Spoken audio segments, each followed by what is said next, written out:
Hello everybody and welcome back to my channel.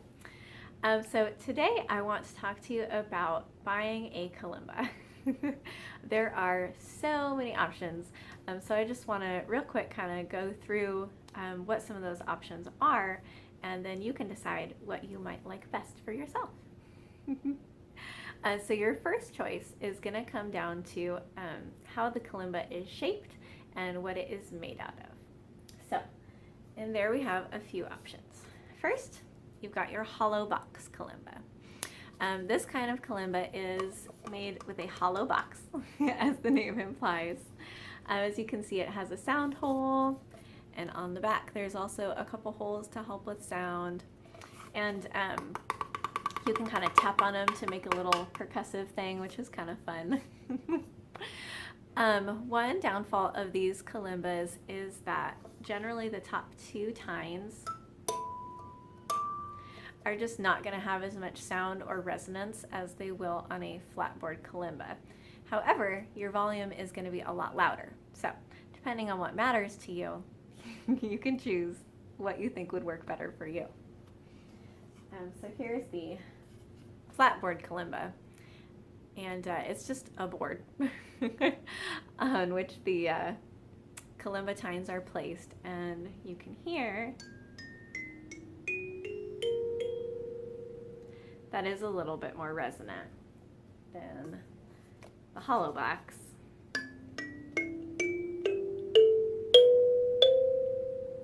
Which is louder. Also in this category has been kind of a newer thing to come out. These are the acrylic kalimbas. Now these are almost exactly like the flatboard kalimbas in my opinion. I mean, it is still just a board, except it's acrylic. So it's transparent and it looks cool. This one has rainbows. It's a lot of fun. But they sound pretty similar. So here's that.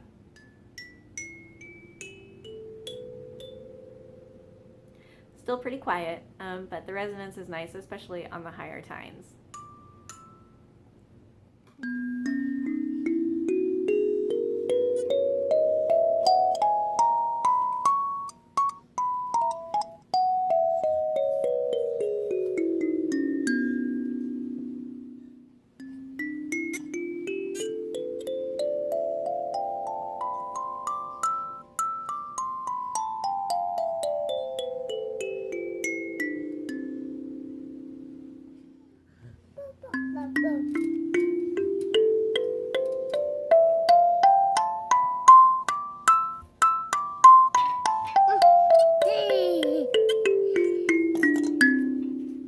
If you have chosen a hollow body kalimba, then you do have some neat options.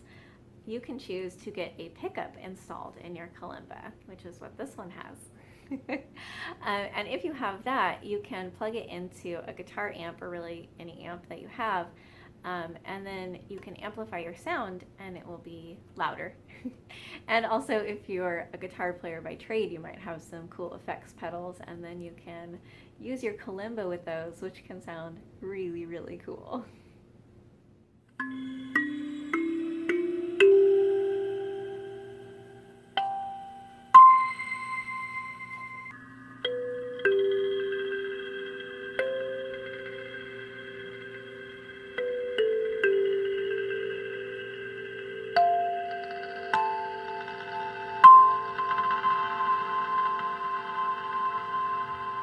Your next step in choosing your kalimba is considering what kind of tines you want.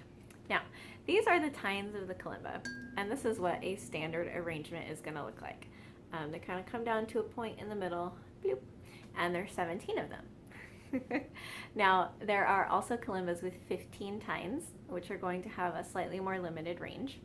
And there are kalimbas I've seen with 21 tines, which do add some lower notes in the middle, which can be kind of nice. But the disadvantages of those and other non-traditional arrangements is that you can't use kalimba tabs. So if you don't read music, and you don't particularly want to learn to read music, which I will say, I think that anybody who plays an instrument should try it, because it does make things so much easier. But if you don't, and you don't want to, then I would definitely go with the traditional arrangement of 17 tines. because then you're going to be able to find some tabs that'll help you play some cool songs without having to learn to read music.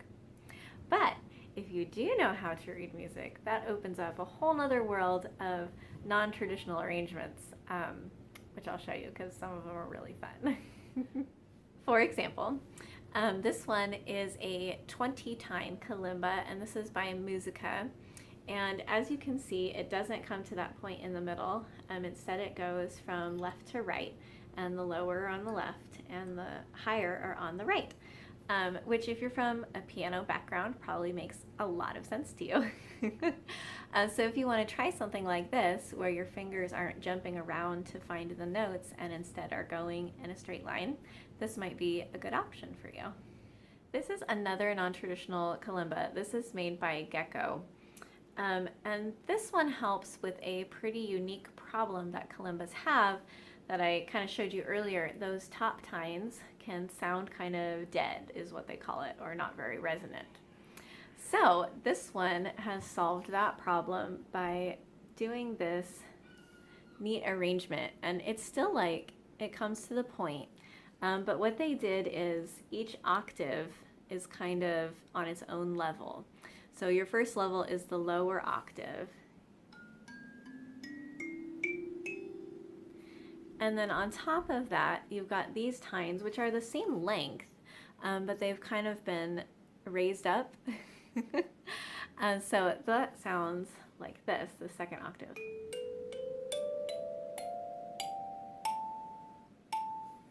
And as you can hear, that top tine sounds a little better because it has that extra length. So if you are looking for a really pure sound and you're not concerned about reading tabs, then this one might be the way for you to go.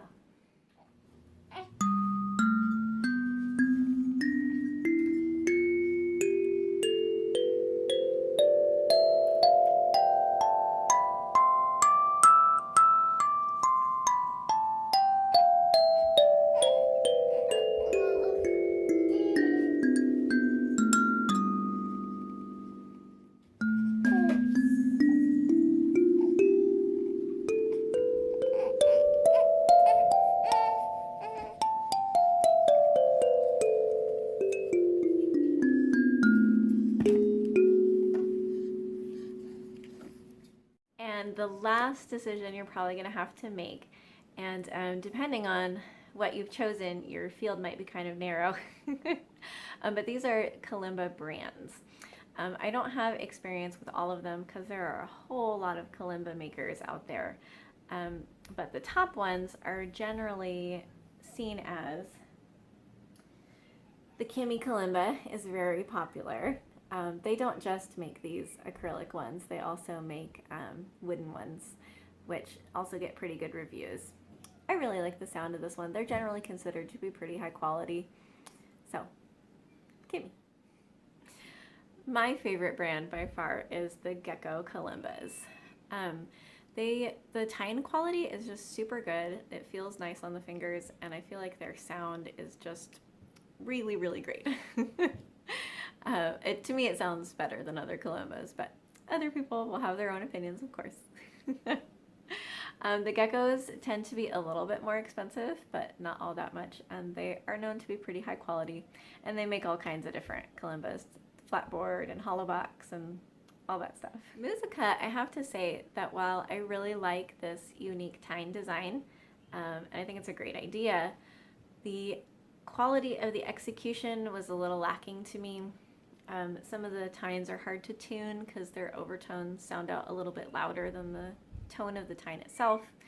And just, it's a little heavy, it doesn't sound quite as good to me as my other kalimbas. So if I were you, I would steer away from the Musica brand, but it's certainly not a deal breaker or that these kalimbas are unplayable. So if you happen to have a Musica kalimba and you like it, then keep using it, go for it. I'm sure it's great. And then lastly, there are a whole ton of brands out there. This one is from Andrew. This is the name of the brand. There are a whole ton of different brands out there because these instruments are super popular in China, and there are a few factories that make them and a lot of brands that label them. So you're gonna find a whole lot of selection. And generally, the Kalimbas that I've purchased have been, I mean, they're definitely playable. You're probably not going to purchase a kalimba that's so badly made that it's unplayable. So if you have kind of one of those off-brand ones, then don't worry about it. If you like it, you like it. This one is an Aklat kalimba. Aklat seems like it is just getting into the kalimba game. They've started offering a few on Amazon. And largely, I think it's really great. It's just as well made as any of the other kalimbas I have. I did notice that there were some comments about quality control on the level of the tines, and mine kind of does have that issue. You can see that they're not super even, so that makes chording kind of difficult. But other than that, I mean, if you're just playing a little accompaniment and a little melody, it's going to be just as easy to use as any other kalimba. And one final consideration that I'm just now thinking of is the tuning of your kalimba. Now, if you are not a music person and you plan on playing just by yourself, this is totally irrelevant. It's not going to matter to you at all. But if you are already into music or a multi-instrumentalist, or you're planning on playing with other people, this will actually make a difference. So there are different kalimbas. There are some that are tuned in G. They're generally going to be a little lower and they're going to sound a little bit more resonant. So if you're playing like Irish traditional music with other Irish players, then you might want one tuned in G, just because that's going to make it a little easier for you to be in the range of the songs that are going to be played. One other consideration, let's see.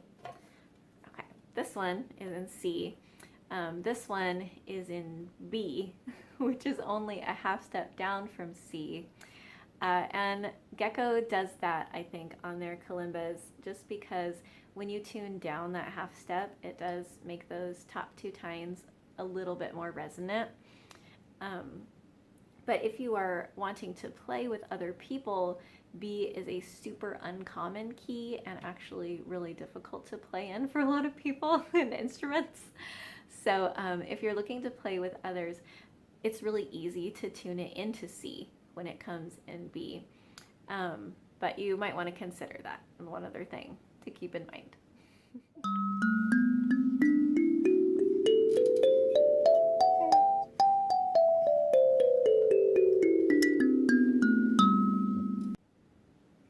So that is all about kalimbas. I hope some of that information was helpful and will help you to make whatever purchase of kalimba you're looking at, whether it's your first or a gift for somebody else, or maybe your 20th kalimba. Thank you guys so much for watching. If you have any questions at all, go ahead and throw them down in the comments and I will be sure to answer them for you. And just have an absolutely wonderful day. Hello everybody, and thank you so much for watching my channel. If you want to click the subscribe button right up there, then you can subscribe to my channel and see all my new videos. And if you would like to check out my Patreon, the link is down there in the description. Thank you all so much. Have a wonderful day.